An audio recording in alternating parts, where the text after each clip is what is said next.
कि मानस जी एक ऐसी चीज है, ग्रंथ है, इनको ग्रंथ भी कहना छोटा लगता है। जैसे अगर आप अनार का जूस देखा है आपने, 4 अनार खाएंगे आप, शायद ना खा पाए, समय भी लगेगा, मात्रा भी आपको खाने में समस्या होगी, और शायद जितना फायदा करे। और उसी 4 अनार के जूस को अगर आप बना लेते हैं, तत्व सार तत्व, 1 मिनट के अंदर आप 4 अनार नहीं खा पाएंगे, लेकिन 1 मिनट के अंदर उस 4 अनार के जूस को पी सकते हैं। तो मानस जी अनार नहीं है, मानस जी अनार का सार तत्व है, जूस है। इसमें कौन कौन से फल मिले हैं? एक ही फल नहीं है कि केवल अनार ही है। कल मैंने चर्चा की, नाना पुराण निगमागम सम्मतम यद। गोस्वामी जी ने ये लाइन जब लिखी, काशी में हलचल हो गया। काशी के विद्वानों ने कहा यह कैसे हो सकता है? 18 पुराण, 4 वेद, 6 शास्त्र। मंच पर बात कम करेंगे आप लोग। नाना पुराण निगमागम सम्मतम यद। फिर कहा रामायणे निगदितम क्वचितन्य तोपि। रामायण में भी जो कुछ कहा वाल्मीकि जी ने, उसमें से भी लिया गया है। किसी ने ये बात कही, आचार्य जी यहां आवाज नहीं करेंगे, नाना पुराण कैसे? गोस्वामी जी से काशी के विद्वानों ने कहा देखो भैया, कविताई कर लो, बहुत अच्छी बात है, आप अपनी भाषा में जो लिखना है लिखो। बहुत लोग आए और लिख के चले गए, लेकिन आप संस्कृत के विद्वान नहीं हैं, आपने वेदों का अध्ययन नहीं किया है, आपने 6 शास्त्र नहीं पढ़े हैं, और आप अपने ग्रंथ का महत्व बढ़ाने के लिए लिख रहे हैं कि नाना पुराण निगमागम सम्मतम। ये आपको कहा किसने कि नाना पुराण आपके इसमें आ गए? कल मैंने कहा था कि मैं आपको इस बात का प्रमाण दूंगा। अब मैं क्या दूंगा, बाबा पहले ही दे चुके हैं, मैं उन्हीं बातों को दोहराऊंगा। इसी लाइन पर काशी में बहुत हलचल हो गया। विद्वानों ने कहा देखो तुलसीदास, सारी बात बर्दाश्त है, अपनी कविता लिखो, ग्रंथ बनाओ, घर में रखो, हमें कोई आपत्ति नहीं है, लेकिन अगर आप पुराणों का नाम डालोगे तो विद्वान कभी एक मत नहीं होंगे, क्योंकि आपने पुराणों का अध्ययन ही नहीं किया है। आप तो अंतिम समय में ग्रंथ की रचना कर रहे हैं, कुछ ही समय पहले आपकी पत्नी ने आपको भगाया है, और आज आप कह रहे हैं कि मैं जो कुछ लिख रहा हूं उसमें सभी पुराणों का मत है। काशी में भैया बहुत गृहयुद्ध छिड़ा। कोई कहते अरे देखो ये पागल बाबा है, पत्नी ने धक्के दे करके भगाया है। तो अब संत समाज में अपनी पकड़ बनाने के लिए, अनावश्यक रूप से सबसे ज्यादा महत्वशाली होने के लिए, अपने आप को वरिष्ठ बताने के लिए ये नाना पुराण निगमागम सम्मतम लिख रहा है। संतों ने, विद्वानों ने, काशी तो विद्वानों की धरती है भाई बहन, बहुत विरोध किया बाबा के इस ग्रंथ का। बहुत ध्यान से सुनेंगे, बहुत आनंद की बात है। हमने कल भी कहा था कि एक मानस जी में सभी पुराण, सभी वेद, 6 शास्त्र जो आप जीवन भर नहीं पढ़ सकते, उतने ग्रंथों को बाबा ने मात्र एक छोटे से ग्रंथ में समाहित कर दिया है। आप 10 प्रकार के फल अलग अलग 1 मिनट में नहीं खा सकते, लेकिन 10 प्रकार के फलों का जूस 1 मिनट के अंदर पी सकते हैं। बाबा ने सभी फलों का, सभी पुराणों का, सभी शास्त्रों का, सभी वेदों का, जिसको सार तत्व कहते हैं, यानी जूस, मान लो आप, इस मानस जी में समाहित कर दिया गया। काशी के विद्वानों ने जब कहा, देखो गोस्वामी तुलसीदास जी, ये चीज आपको लिखनी नहीं चाहिए, आपको ये लाइन हटानी पड़ेगी मानस जी में। गोस्वामी जी बेचारे बहुत सीधे सरल, क्या करें, बहुत परेशान। उन्होंने कहा, देखो भैया, जैसे चाहो, आप चाहो तो पूरा ग्रंथ पढ़ लो, तब मुझे बताओ कि पुराणों की बात इसमें है कि नहीं है। विद्वानों ने कहा, मैं पुराण शास्त्र वेद इससे मुझे फुर्सत है ही नहीं, मैं तुम्हारा लिखा हुआ है कविता पढ़ूंगा क्या? कौन विद्वान है जो समय खराब करेगा तुम्हारी कविता के लिए? भाई पूछे, एक वृद्ध विद्वान थे, उन्होंने गोस्वामी जी से कहा, क्षमा करें, विद्वानों से कहा कि ऐसा क्यों नहीं करते, काशी का तो सारा निर्णय भगवान भोलेनाथ करते हैं, विश्वनाथ जी करते हैं, एक बार मानस जी का परीक्षण कर लिया जाए। गोस्वामी तुलसीदास जी ने जो कुछ लिखा है वो सही है कि नहीं है, एक बार इसकी परीक्षा हो जानी चाहिए। विद्वानों ने कहा, हमारे पास इतना समय तो नहीं है, लेकिन आप लोग अगर सहमत हैं तो हम लोग परीक्षा करेंगे इस ग्रंथ की। तारीख निश्चित हुई। अब गोस्वामी जी की धड़कन बढ़ गई,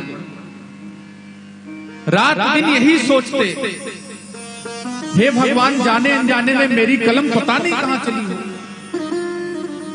कुछ गलत न लिख दिया हो। फिर विश्वास, मैंने कल चर्चा करी थी, गोस्वामी जी के मन में एक विश्वास जगा। पहले उन्होंने वंदना की है ना, भवानी शंकरो वंदे श्रद्धा विश्वास रूपिणो। गोस्वामी जी को श्रद्धा थी इस ग्रंथ के प्रति, और मन में एक विश्वास था कि जो कुछ भी मेरे द्वारा हो रहा है ये मैं कर ही नहीं रहा हूं, और सही बात है, मैं कह भी रहा हूं। अंदर गोस्वामी जी ने लिखा भी कि रचि महेश निज मानस राखा, पाई सुसमय शिवासन बाका। रचि महेश निज मानस राखा, पाई सुसमय शिवासन बाका। क्या कहा? रच महेश निज मानस राखा। हमने तो रचना ही नहीं करी, ये कोई बता ही नहीं सकता कि रामचरित, हम तो जानते होंगे कि पुराणों की रचना कब हुई, एक समय निर्धारित है, लेकिन भोलेनाथ ने इस रामचरित मानस को पता नहीं कब से अपने मन में रखा हुआ था, और जब अवसर मिला तो उन्होंने इस बात को मैया पार्वती से कह दिया। गोस्वामी जी कहते हैं कि रच महेश, महेश ने रच दिया है। एक घटना भैया, गोस्वामी जी सोचते थे मैं काशी का हूं, क्यों न ग्रंथ की रचना संस्कृत में की जाए। उन्होंने पहले रामचरितमानस जी को संस्कृत में लिखना प्रारंभ किया। दिन में 4-5 पेज लिखते, 6 पेज लिखते, रात में सोते, सुबह फिर जब खोलते तो सारे पेज सादे हो जाते, सब गायब। गोस्वामी जी सोचे, पता नहीं किस विद्वान को जलन है, मेरा ग्रंथ लिखने ही नहीं दे रहा, चुरा ले जाता फाड़ के। गोस्वामी जी ने लगातार प्रयास किया कि हम इस ग्रंथ को संस्कृत में लिखेंगे। जब रोज ऐसी घटना होती, गोस्वामी जी दिन भर खूब मेहनत करते संस्कृत में और लिखते, 4-5 पेज लिख लेते, रख देते, रात में सोते, सुबह उठे, सारे पेज सादा। सोचे कोई चोर है जो चाहता ही नहीं कि गोस्वामी तुलसीदास का नाम हो। वाल्मीकि जी को दुनिया जानती है रामायण लिखे, कालिदास को दुनिया जानती है मेघदूतम लिखा, लोग चाहते ही नहीं कि गोस्वामी तुलसीदास भी कोई बड़े लेखक बने। आज ऐसा करूंगा कि अपना लिखा हुआ जो ग्रंथ है अपने सिरहाने रख के सोऊंगा, और जो चोर आएगा उस चोर को मैं पकड़ लूंगा। गोस्वामी जी के दिमाग में आइडिया आ गया, आज खाए पिए अपना लिखा हुआ ग्रंथ अपने सिरहाने रखे, नींद तो आ ही नहीं रही, चोर को पकड़ना था। अब चोर आएगा, बस थोड़ी देर में चोर आएगा और हम चोर को पकड़ लेंगे। अब चोर हो तब न आवे। गोस्वामी जी जागृत अवस्था में, हम लोग जब आधी, कभी कभी ऐसा रहता है कि हम जगते रहते हैं, लेकिन ऐसा भी लगता है कि नींद भी आ रही है। अर्धनिद्रा की अवस्था में थे, मानो साक्षात भोलेनाथ प्रकट हो गए। भोलेनाथ ने कहा, तुलसी कोई चोर नहीं है, ये तुम्हारा ग्रंथ जो सादा हो जा रहा है ये मैं ही कर रहा हूं। गोस्वामी जी ने कहा, महाराज इतनी बड़ी मेहनत करके मैं संस्कृत में लिख रहा हूं, हमारी आपकी भला क्या दुश्मनी है? आपकी मैंने वंदना भी की है, तब भी आप ग्रंथ को मिटा दे रहे हैं। बाबा ने कहा कि देखो, संस्कृत के ग्रंथ बहुत हैं, लेकिन कलयुग में संस्कृत का धीरे धीरे ह्रास हो जाएगा, आम जनता संस्कृत नहीं समझ पाएगी। ऐसा करो, ऐसी भाषा में रचना करो कि अगर एक कोई अनपढ़ भी सुन ले एक लाइन, उसको भी समझ में आ जाए कि इसका अर्थ क्या होता है। गोस्वामी जी ने पूछा, किस भाषा में कर दें? भोलेनाथ ने कहा, जो भाषा आपको समझ में आए, जैसी आप बोले वही लिख डालें। तो बाबा ने अवधि में प्रारंभ किया है, लेकिन आप ध्यान देंगे पूरी मानस जी में पूरे भारत की सभी भाषाओं का समावेश है।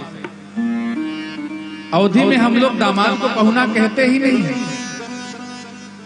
ये तो आपके जनकपुर की भाषा है, लेकिन बाबा ने पहुना भी लिखा। बहुत सारे शब्द मराठी के लिखे, बहुत सारे शब्द गुजराती के लिखे। अब तो लोग ये समझ ही नहीं पाएंगे कि गोस्वामी जी कितने भाषा के जानकार थे। तुलसी जी को यह विश्वास हो गया कि मेरे ग्रंथ की परीक्षा होगी, महादेव ने लिखवाया है तो निश्चित ही कोई कमी नहीं निकलेगी और भगवान इस ग्रंथ को पास कर देंगे। एक बात और है, आप जिस स्कूल में पढ़ते हो, आपको परीक्षा की डेट पता चल जाए कि परसों हमारा एग्जाम होना है, आप अंदर डरने लगते हैं कि भगवान न जाने क्या रिजल्ट आएगा, कौन हमारा एग्जामिनर होगा, कौन कॉपियां जांचेगा, डर बनता है, सहज है। लेकिन जब आपको ये पता चल जाए कि जो गुरुदेव आपको रोज क्लास में पढ़ाते हैं वही आपकी परीक्षा लेंगे, तब तो मन में बच्चे के मन में अपार खुशी, हम कुछ भी नहीं लिखेंगे तो गुरुदेव इतनी कृपा करके ग्रेस मार्क दे के पास तो कर ही देंगे। गोस्वामी जी सोचते हैं कि जिन्होंने इस ग्रंथ को लिखवाया है, परीक्षा उन्हीं के घर में होनी है, तो हमें डरने की कोई बात नहीं है। काशी में चर्चा हो गई कि आज रामचरितमानस की परीक्षा होगी। अब जितने लोग थे, आधा लोग तो विद्वान। तुलसी ने जो कुछ उल्टा पुल्टा लिखा है, देखना आज परीक्षा में वो फेल होगा, पूरी काशी में मुंह नहीं दिखा पाएगा। और जो मजा लेने वाले लोग थे, वो उनको परीक्षा के रिजल्ट से कोई मतलब नहीं था, बस तालियां बजाने के लिए वहां पहुंचे थे, चलो खूब मजा आएगा। दोनों विद्वान आपस में लड़ रहे हैं। बाबा तुलसी डर रहे थे। सायं का समय हुआ, विश्वनाथ मंदिर में विद्वानों का जमघट सा लग गया। भगवान विश्वनाथ के पट बंद होने का समय आया तो विद्वानों ने कहा, ऐसा करो, नाना पुराण लिखे हैं, निगमागम सम्मतम लिखा हुआ है, तो सभी पुराणों को रखिए, 6 शास्त्रों को रखिए, 4 वेदों को रखिए और सबसे नीचे रामचरितमानस को रखिए। अगर रामचरितमानस में यह बात सत्य होगी कि इसमें सभी पुराणों का सार है, तो यह ग्रंथ जितने नंबर पर होगा इसकी जितनी प्रामाणिकता होगी उतना ऊपर आ जाएगा। मानस जी को सबसे नीचे स्थापित किया गया। भगवान विश्वनाथ का पट बंद हुआ।